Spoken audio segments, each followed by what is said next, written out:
আগ্রাসনের প্রতিবাদে হাভানায় মার্কিন দূতাবাসে কিউবানদের বিক্ষোভ। গাজার জন্য বোর্ড অফ পিস ঘোষণা ট্রাম্পের। আগ্রাসনের প্রতিবাদে হাভানায় মার্কিন দূতাবাসে কিউবানদের বিক্ষোভ। ভেনেজুয়েলার নেতা নিকোলাস মাদুরোকে আটক করার পর অঞ্চল জুড়ে মার্কিন আগ্রাসনের বিরুদ্ধে প্রতিবাদ জানাতে শুক্রবার ভোরে হাভানায় যুক্তরাষ্ট্র দূতাবাসের সামনে হাজার হাজার কিউবান জড়ো হন। মাদুরো কিউবার ঘনিষ্ঠ মিত্র। ভেনেজুয়েলায় যুক্তরাষ্ট্রের হামলার পর থেকে দুই দীর্ঘদিনের প্রতিদ্বন্দ্বীর মধ্যে উত্তেজনা তীব্রভাবে বেড়েছে।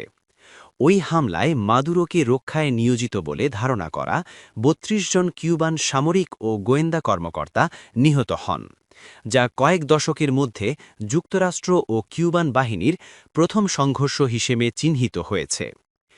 টুপি ও জ্যাকেট পরা কিউবানরা ধূসর আকাশের নিচে রাজধানীর মালেকন উপকূলীয় সড়কে জড়ো হয়ে কিউবা ও ভেনেজুয়েলার পতাকা নাড়াতে থাকেন।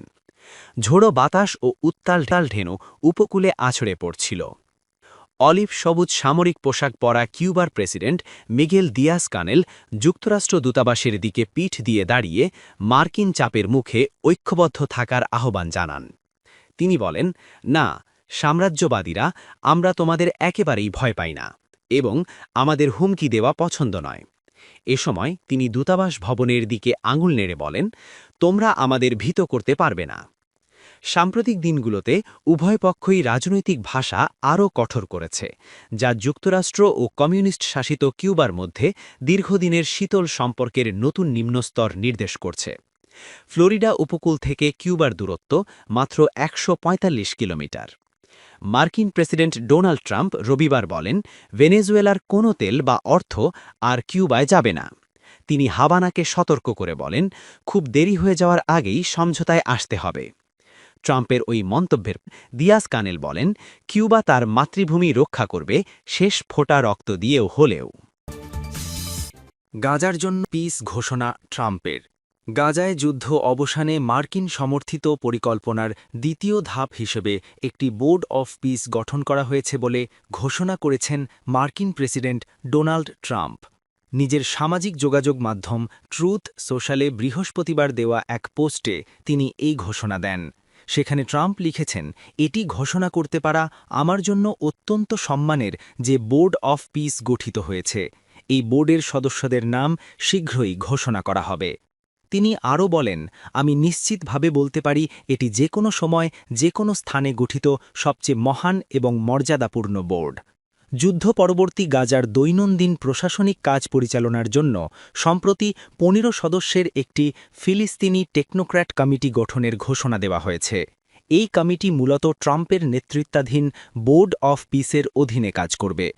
পরিকল্পনার অংশ হিসেবে গাজার নিরাপত্তা নিশ্চিত করতে এবং ফিলিস্তিনি পুলিশ বাহিনীকে প্রশিক্ষণ দিতে সেখানে একটি আন্তর্জাতিক স্থিতিশীলতা বাহিনী মোতায়েনের কথাও বলা হয়েছে।